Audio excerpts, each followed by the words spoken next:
Hello, all. Welcome. Welcome to our viewers and listeners from the Baltic region and throughout the world. I'm really pleased and honored to be joined by two wonderful panelists, respectively, as I'll introduce them in just a moment. I do want to give a really warm thank you to the TechChill Foundation, the TechChill Conference for continuing to support and host this great event, bringing together tech enthusiasts and entrepreneurs and innovators from around the world. This really, illuminates at this point in history more than ever, I believe, the necessity for bringing great minds together with a focus on innovation and trying to bring new great ideas together for a more just, peaceful, sustainable world. So I'm really looking forward to getting into today's conversation. Our focus today during this panel for the next 30 or 40 minutes will be on sustainable investment for impact-driven decisions. And join with me, I will read both their bios shortly here, is Petra Tammisto. Petra is the head of sustainability at Evli Growth Partners, a later stage European VC fund based in Helsinki. Petra has several years of experience from sustainable finance and investing, most recently at SEB and Evli. As the head of sustainability, Petra is responsible for supporting all portfolio companies with ESG, and she's led investments in Tilco, an impact-driven furniture marketplace, and Prebly, a global language learning marketplace. Petra also works actively in several pan-European impact networks, both mentorship and advisory roles, in promoting sustainable investment across the VC field. Welcome, Petra. Looking forward to our conversation here in just a minute. And Nice. I'd also like to welcome Jekaterina Bitus. Jekaterina is the head of startup partnership at Swedbank. With more than 20 years of experience in banking, project management, and product development, she currently works at Rocket, the home of fintech and sustainable innovation in Lithuania, powered by Swedbank. Jekaterina is deeply involved in the startup ecosystem where she advises and helps them to bring innovative solutions to the business and find new partnerships. She is an active participant in various events, discussions, and mentoring sessions where she shares her knowledge, experience, and best practices. Jekaterina, Petra, it's a pleasure. Thank you so much for taking time out of your busy schedules and day to be with us for this next 30, 40 minutes. I'm really looking forward to both your perspectives on this topic of sustainable investment and toward impact-driven decisions. I think you both, really looking forward to your points of view here, particularly regarding, all that's gone on in the past year, not only in the space of sustainable investment, but the backdrop to that. In my mind, things that I've seen, have focused in on COVID, conscious consumerism, conscious capitalism, and even this notion of carbon and decarbonization at a global scale, which I know is driving a lot of interest from large and small enterprises. But before we get into all that, I want to say, I think the framing around this session for the next 30 minutes is important as well. And in my mind, as I've gotten to know both of you only in a short duration at a time, but reading your backgrounds, getting to know a little you in preparation for today, it's clear that you both come from this background, respectively, where you've brought together innovative partnerships. You really focus on the ecosystem development behind this nexus of sustainable investment and impact-driven opportunities for the enterprise, not only your own enterprises, but those that you're also trying to influence.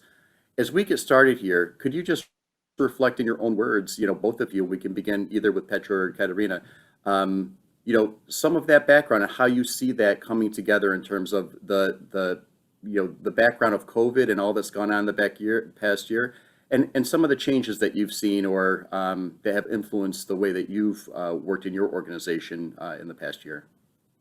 Sure. Maybe I can start from my side and from us at Evli. I mean, of course, COVID has affected a lot when thinking of how we work, how we meet people, how we consume, and especially when looking at the sustainability side, I think the social issues have really come on both companies and funds' agendas in thinking of how can we, for instance, recruit people, onboard people, and really have a good corporate culture when working remotely. So of course, there's a lot of challenges when it comes to that, but also opportunities.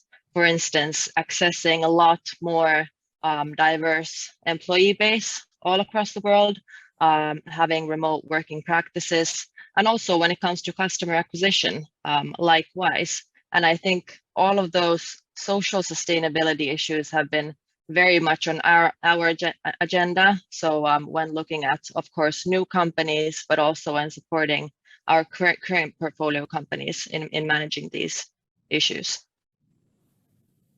That's wonderful. Thank you, Petra. Yeah, I can compliment Petra from our angle that we are supporting at Swedbank and Rocket.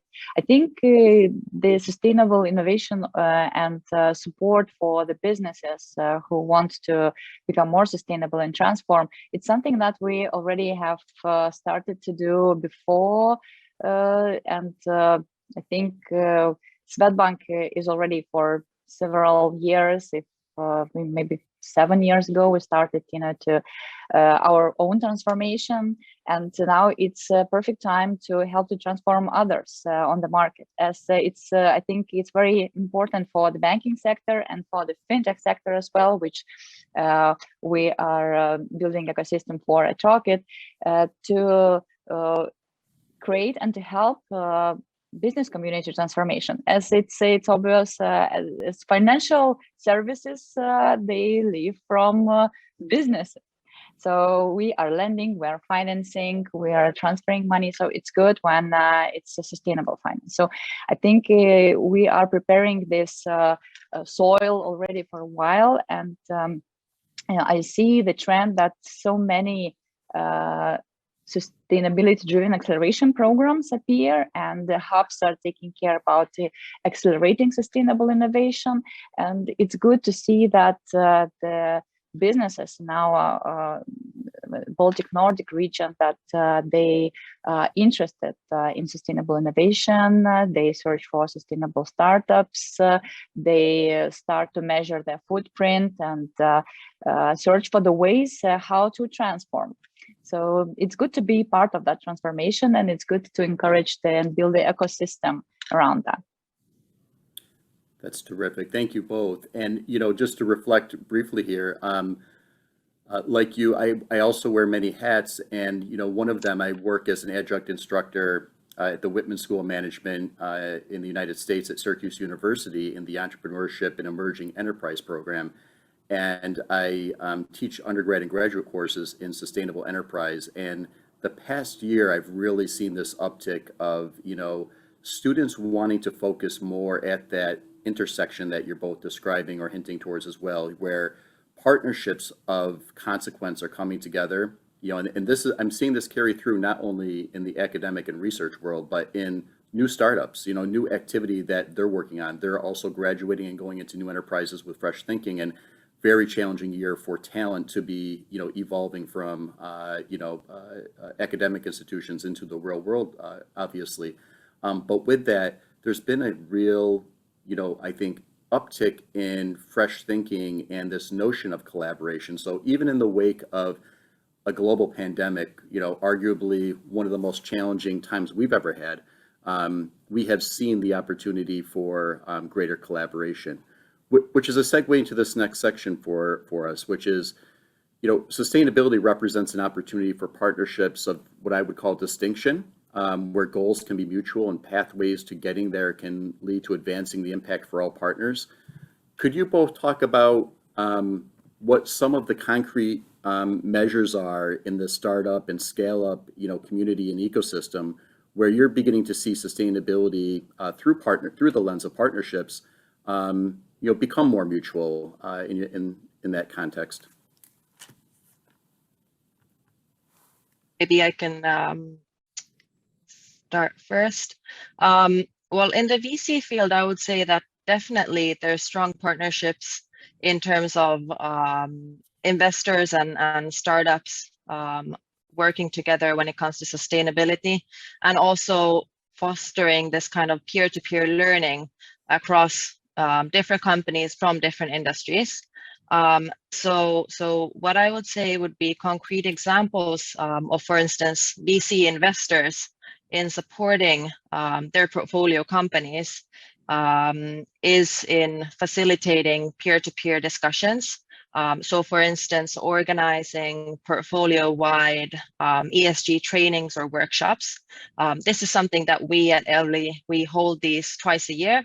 For instance, the latest one was on diversity, equity, and inclusion, where we invite all of our companies to take part in such trainings and share learnings between each others. So that's one example. Another one would then be in taking ESG into the actual board work. So when we invest, post-investment, creating ESG policies together with the companies, or wider 100 and 1,000-day plans where ESG is incorporated in the strategies, mapping KPIs and monitoring these going forward. So taking on ESG on the board's agenda and on the management team's agenda. And maybe a third one from our side would be on the environmental side and the carbon footprint that Jekaterina was also tuning into, was that what we are doing at Evli is that we from this year forward, we've started measuring our whole portfolio's carbon footprint and supporting our companies and reducing their footprint and offsetting as well. So when it comes to environmental issues, I would say this is a very concrete example of where investors can support. Yeah, it's great to hear that we as well are not alone, and I think I can as well reflect to the same example. It's speaking about our portfolio at Swedbank. It's a very concrete example and challenge for us to understand how sustainable is our financing portfolio if we already learned how to measure our own footprint. And I would say that the big companies or the large corporates, they normally already do that. But speaking about the portfolios, which actually are affected by majority of components, by many components, such as in real estate, open data, all other stuff, where we don't have like the common standards, even in one country market, not speaking about the European one. So there are a lot of challenges which actually we search partnership for partnership on this in the startup field. We have hopes, and I would say that actually we believe in the idea that startups can really help solving problems for companies, especially not for some kind of like a small and medium enterprises. And there is a lot of business opportunities for them. It's somehow like the key to business success. It could be treated so. As imagine how many companies that have sustainability department or innovation department. It's hard to do it in-house inside. So here I think it's a good thing to search for third parties for cooperation. So I think it's I don't know, is it a trend or it's already like the basis on our home markets? But yeah, I just wanted to say that we believe in that, and searching for startups for Rocket Innovation Center who could help with that solutions, and of course for the Swedbank internal needs, and help others on the market to see those kind of startups and try them as well. Because I think that nobody knows yet how to do it in the right way. There is no like good agenda or good rule book with concrete Agreed. measurements and concrete standards. But yeah, we're learning by doing somehow. And the more solutions we will test, the more startups we will test, so the better. That's really great perspective to hear from you both. I think that having been a study and having worked with large corporations on a global scale for a good chunk of my career, oftentimes, in the innovation context of what they do, they grow through acquisition, and they, try to discover solutions not only born from internal research and development and innovation, but also working across partnerships, competitive landscapes, and very much with more agile, smaller, mid-size, and even smaller startup enterprises. And so I think when we think about the context of these large global challenges that are before us, oftentimes they are global and they can feel unwieldy, but they very much also have a regional and local context to them as well. And so solving them through a diverse mix of organizations and people becomes, in my mind, illustrative of a best practice in its own right. To hear some of the more concrete measures that are getting put into place, could both of you just offer a remark or perspective on the how and why of that? What are funds beginning to look at? How can the funds that are supporting this investment with others support their portfolio companies with sustainability? I see both of you working in that space very well in terms of how you're helping the organizations achieve those measures respectively. You want to go ahead, Jekaterina? Yeah, let's do it. I think there are several fields which are very attractive, I would say, for startups, and at least what we see. So from one hand, if we talk about the carbon footprint measurement or the positive impact making, so the energy, the sustainable energy is very important cornerstone here. It's a very important component. So I believe that at least in Lithuanian market, it's a very important angle, this democratization of the energy market, I would say. So this is very important step, which actually is driving forward. So that's why a lot of opportunities are open now, and taking open data, taking the data from smart meters. We don't have it's in the shape like Estonia, for example, has. So for us in Lithuania, it's very good time to dig into that field and do something there. So help companies to take this data, or I don't know, to create some fancy solution, how to use it, how to do it automatically, how everything could be smooth and improve all this carbon footprint measurement. One more thing, maybe which is interesting, everything which is related with sustainable finance. I think there are already some KPIs which we see from coming from the European Commission on financial sector, and there will be more. So we all are just not, let's say, sitting and waiting, but we are preparing. As I mentioned in the beginning of our discussion, yeah, we need to prepare all business communities to be measured and to start being moving towards carbon neutrality. Yeah, if I can call it so. So this is the field where sky is the limit, I would say. So how to measure, how to compare, how to make it really not harmful, but how to make it friendly, this approach. So everyone is eager to measure themselves, not to hide anything, be open, share and transform. So all solutions, all partnerships as well, and all innovation, which helps to do that, I think has a great potential. Yeah, I completely agree with your viewpoint, Jekaterina. And in terms of the carbon footprint measurements, I mean, that whole field is very much on the agenda of many impact-driven startups and also funds. Like I was saying, we've started mapping our portfolio's footprint.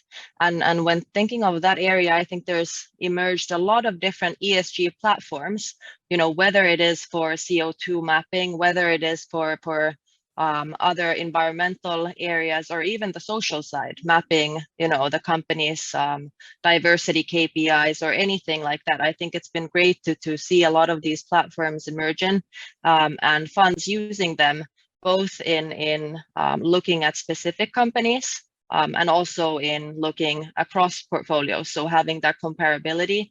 And I think that is super relevant for the portfolio companies themselves to be able to actually track the KPIs that they're looking at their performance relating to their past performance, but also looking at peers in the market.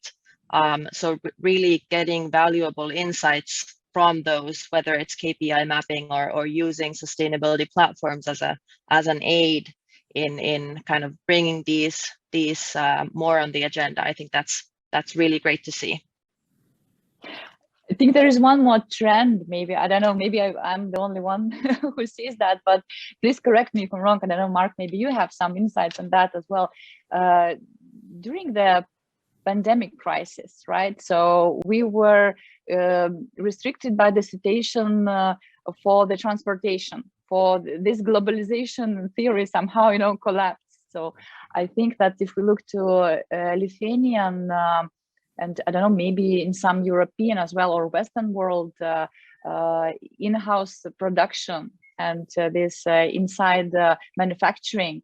So I think I believe that I heard somewhere that there are some companies that started, you know, to produce something locally because it's easier and faster to deliver than to wait that some kind of ship will sail from the China in a 3 months. Absolutely. And, yeah. That's great perspective, I think, on the last year. And two quick comments. You know, I love to hear the benchmarking and performance metrics associated with this rapidly evolving industry. You know, I think there's a collective that's emerged that, you know, the business community, the government community, you know, the NGO community and others, you know, I think we're at a point, you know, we're beyond the inflection point. I think there's a new set of knowledge that's emerged that truly wants to see and enact more sustainable investment leading toward measurable impact that's transparent, quantifiable, and can be then redefined or repurposed for continuous improvement, if you will, knowing that there may be areas that we may not get completely right, but part of this effort in sharing information across competitive landscapes and sectors becomes illustrative of how this ecosystem can better itself. And that, I think, comes back to the backdrop of both in a global interconnected supply chain as well as regionally. I think, to Jekaterina, your point, I do believe that in the past year, the world has had the opportunity to, you know, two things happened. You know, the spigot of a global supply chain turned off almost overnight in many regions of the world, which left many areas at a disadvantage or insecure with regards to their capacity to bring in resources that they normally were very reliant upon from the efficiency perspective, global trade. So they've had to fend for themselves, they've had to innovate, they've had to bring more manufacturing onshore. But with that, they've also realized that their total life cycle impact associated with that global supply chain may be dramatically less if they're offered the opportunity to rethink it, reconstitute it into a more efficient context. So that has had, you know, both a positive sustainability impact and also economic potential. So I think there's this calibration that's happening. I think the world is learning that we can operate in a global economy, but we still have local and regional requirements around resiliency and sustainability that have yet to be optimized. So I believe these trends you're both bringing forward are excellent and very illustrative of this evolving landscape. I think resilient business is sustainable business. Yeah. You had touched on emerging regulations and increased demand for sustainability, you know, across different, you know, funds and opportunities. Are there any other, you know, I guess when I think about these drivers, we are leading more towards this desire to be more holistic and transparent around ESGs, what gets measured, what gets defined. And I believe that the broader community, if you, in a way, investors, but also citizens around the world are looking for that sense of transparent impact, you know, so that it's not just the data, it's not just the numbers, it's not just the reporting of them, but they actually want to see and feel that impact in their backyard, so to speak. Would you agree with that? And if so, you know, what is the underlying drivers of that? Is it on the government or financial regulatory context, or are citizens and consumers really beginning to drive some of that in their own right?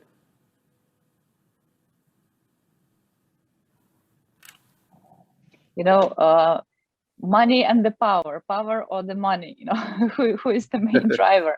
Of course, I think it would be great if we could say so that the consumers are ready to vote for positive impact with their wallets.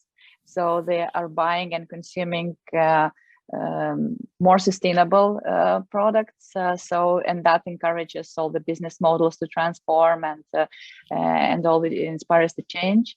And impact is then goes with a spiral. However, I believe that regulation is as well very important, as in the same example with this electricity market democratization. So some things needs to be done, and I think it's as well quite powerful tool to put some regulation on, because to make some standards as well. But of course, I think it's very much important. So this regulation or this rule book would be not just measurements, as you mentioned, Mark. So it's looking into the company not only by what footprint they are making or where they are living, and as well taking into account all the aspects of sustainability. We have 17 sustainable business development goals, and they are so diverse and different. And I would love, to see in that rule books and in the regulations that at least 5, let's say, corners are supported and taken into account into measurement. It would be sad if we would measure only like the how many electricity we consume, how many fuel we use, or I don't know how many package we consume.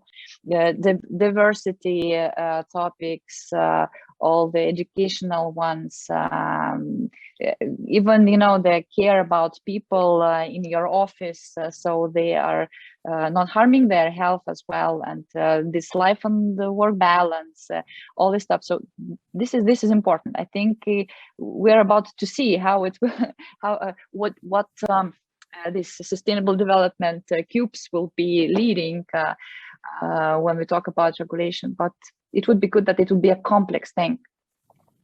Yeah. In terms of the sustainable development goals, at least on the VC field, I feel like a lot of funds are using the SDG framework as an approach to see what is the impact the companies are making. And of course, there may be goals that are more focused on, say, for instance, on the climate impact side. But I would say, especially during COVID, as said before, the social side has taken the forefront very much, and also governance topics, how to make sure that ownership control and ethics policies and whistleblowing systems and diversity across management and boards, those areas are taken into consideration. So I feel like that is very much on both funds and companies' agendas. Then a second point in terms of regulation, of course, I would say that from LP side as well, there has come a lot of demand for sustainability, which of course pushes us funds as GPs towards that as well. And especially in Europe, there was in March, the Sustainable Finance Disclosure Regulation, which came into play, affecting pretty much all of the funds in Europe when it comes to how to disclose on what you're doing with your portfolio and what your companies are doing. So actually bringing out the concrete measures that are taken into action. So in a way, those kind of regulations, I think, are very good when it comes to transparency and the disclosure towards the end investors. But also there's quite a lot of voluntary pledges and voluntary initiatives to take part in. For instance, the UNPRI, which we at Evli were signatories of that, and through the annual reporting, the fund then can disclose on what are the measures they're taking, what are their companies doing, and how is sustainability embedded across the whole investment process. So I think those initiatives are really good in increasing transparency across the field.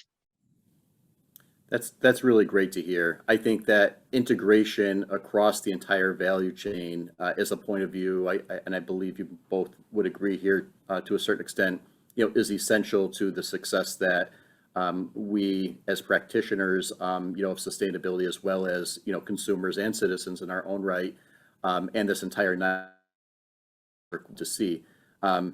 So it's not just a destination, it's not only about the journey, but it's also about how this becomes a fundamental, foundation stone to all aspects of that value chain in support of that. And it is clear to me hearing you both, from your perspectives on Evli, and Swedbank regarding, what I would call, or oversimplify, and forgive me for doing this, but sustainability as a service, this idea that not every enterprise has the skill set, wherewithal, or deep knowledge necessarily to accomplish all that we're talking about here, but being able to provide that through your respective organizations and in collaboration with this broader ecosystem that's illustrative, of TechChill and this entire network, really becomes foundational to where this industry is going forward into the future. I really do also appreciate, Jekaterina, your point regarding the SDGs, and Petra as well. Last time I looked at the SDGs, I almost took a different lens to it, and I think it's always been there with this intention. I think I review them in this image differently, I think partly to all that's gone on in the past year that we've been through.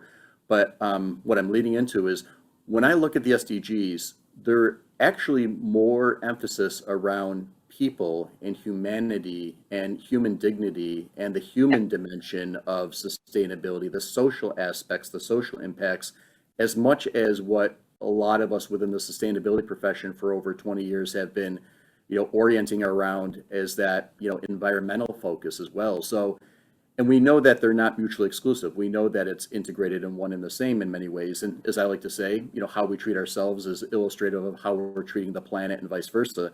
But what I see evolving is this quality of life quotient, this opportunity for, via the SDGs and through ESGs integrated within the entire value chain, there's an opportunity to view sustainability through this lens of how we're empowering people to better the quality of life that we all have for ourselves, for our communities, and for the world at large. And when you think about that nexus of innovation, entrepreneurship, enterprise, and capital markets intersecting that, it's not only, as we know, about leveraging that network for greater revenue or making money for money's sake. It's really putting that capital to work through ingenuity and with infinite potential of the human population to support our quality of life in balance and in support of the natural world.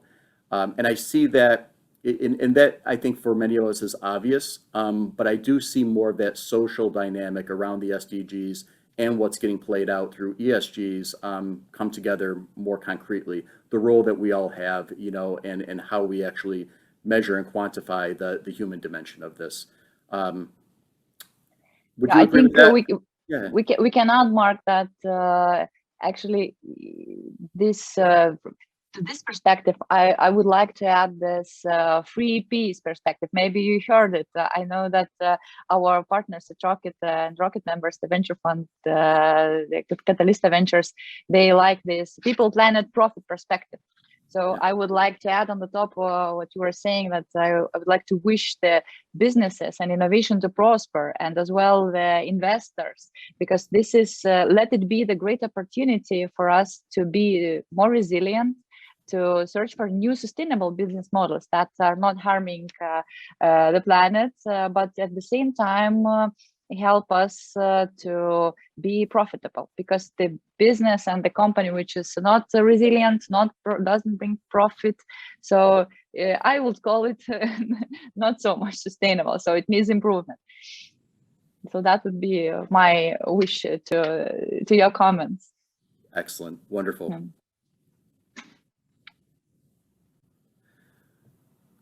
Great. Well, Can we talk just for a moment here? I know we're coming down to our last 5 to 6 minutes or so.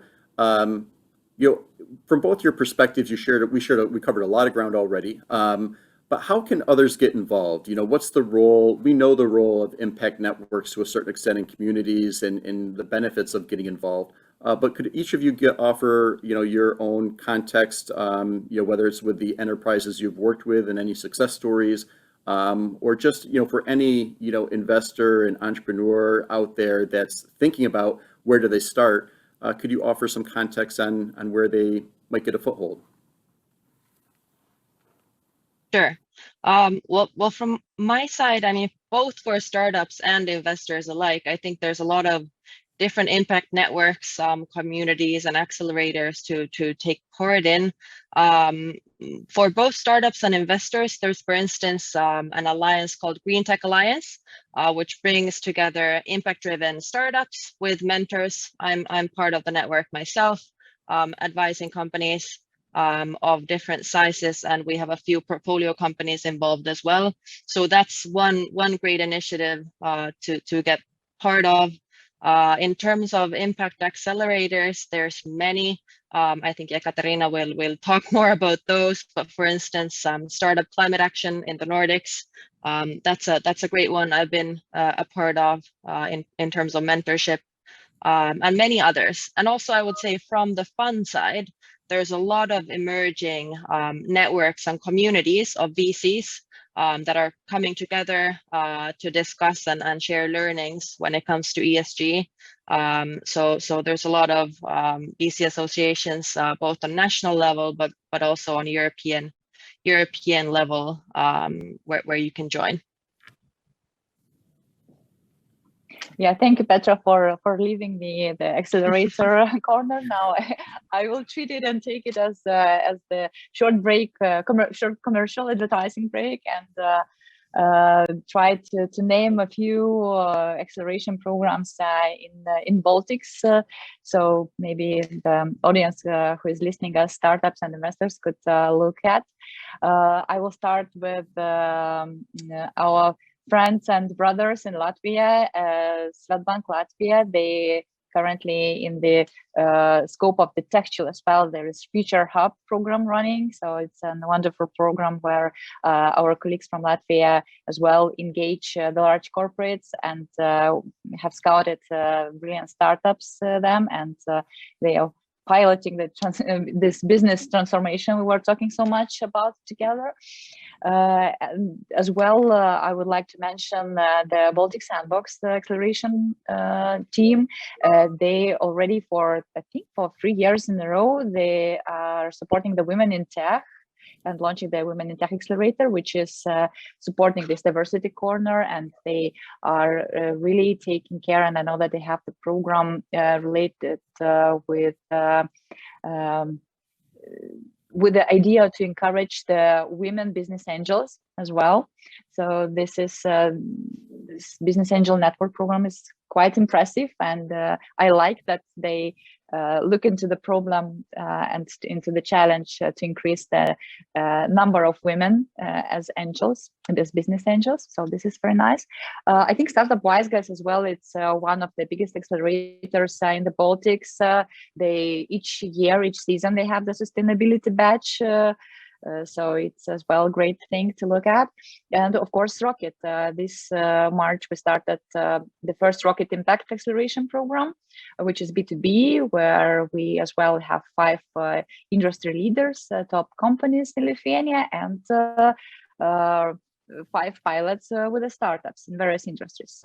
Speaking of sustainable finance, agriculture, satellite technology, we have as well the electricity disruptors, so market disruptors. So a lot of interesting stuff is going on. So you just need to, what I like to say that innovation comes through the open windows and the open doors, so please keep your windows and doors open and enter yourself into the open doors and look through the open windows, what others are doing, and get inspired.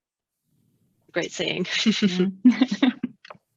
That's wonderful. Yes, it is such an exciting time to be part of this really immersive expanding network of opportunity in many ways. And one of the ways I like to think about what's happening in the world right now is we're going through a great adaptation, we're going through a great migration, and that's both plants, animals, and people in many ways due to climate change and the necessity for us to live and work differently, quite frankly, whether it's climate, whether it's COVID, whether it's our desire to be more conscious with regards to our health, wellness, and daily habits. And as that comes together, we're seeing this great expanse of this universe of opportunity around human innovation and ingenuity tied to exactly what we talked about today, how we bring forward people, planet, profit in a more holistic, systems level, unified capacity, so that we're leading towards an impact that improves our lives and improves the world that we live in. As we look to the next couple minutes here, I'd just like to ask, what do you, in this context, of all that's great that's happening and the richness of opportunity that exists for us all, what do you see on the horizon in the next 12 years, whether it's for your organization, yourself, or any of the trends that you see continuing to evolve? Any thoughts on where you think things are heading as we continue through this year and get into 2022 beyond? Yeah, great question. Well, I think that from a VC's point of view, I mean, of course, ESG is definitely becoming more of a norm on our tables, and I think a lot of funds, both GPs and then LPs and investors are taking more direct stances on sustainability reporting and disclosure. But what I would really like to see is kind of turning the tables in terms of not having sustainability as a tick in the box exercise, which it sometimes has been, through having it as a structure in the process of for instance, yearly checkups of where companies are going or where funds and portfolios are going. But I would hope that it would more become a value creation exercise on a longer horizon. And for this, I would very much welcome funds taking ESG on the agendas of, for instance, 100 and 1,000-day plans that they do on the more strategic and financial level. So incorporating ESG into those plans would be really beneficial in making longer term plans for where the company is currently. What is the goals forward for 100 days, 1,000 days, even longer? And what are the key areas of impact or operational sustainability that they're trying to solve? So that would really be something of value, I think, for both the funds and the startups. That's terrific. Yeah, great vision. Let's keep fingers crossed. Yeah. Speaking from the fintech and banking side, what I could say, or what I would like it to have to happen, that we will have some interesting products which are directed to support the sustainable financing. So I believe that we might have the rise, I believe in nearest future, of sustainable loans, sustainable leasings. So I would like that all the banks have the sustainable pension funds as we already do, and that I think is in the nearest future. I think we will be less and less financing unsustainable businesses. I would like to see us in a longer perspective that we're not doing that, and meanwhile helping to transform the business community. But I think the most of it, I would like to believe, and I think that will happen, that sustainability is not something which is separate or which you need to do in advance. I would like to see sustainability and sustainable KPIs and targets not as the part of your activity list in any company, but as the thing which is natural, goes through all the lines, which is very integrated stuff. So all our tasks, all our targets that we're fulfilling, so we do keeping in mind the sustainability aspects. So this is I would like to see it as the part of the DNA of each company. So my vision towards the pure future is that all the companies have it in its DNA, their DNA. Agreed. Well, thank you, Petra and Jekaterina. This has been a wonderful conversation, and it's clear in my mind that, if you two continue your efforts, and likewise as the TechChill ecosystem continues its efforts, we will definitely achieve these aspirational goals. And I don't think in the not too distant future. I think it's happening much greater speed and scale than ever before. And again, a very exciting time. But thank you both very much for your comments and your participation today. Thank you again to the TechChill Foundation and Conference and Network. If there are any questions, always encourage folks to reach out to any of us, and look forward to seeing everyone soon. Be well and take care.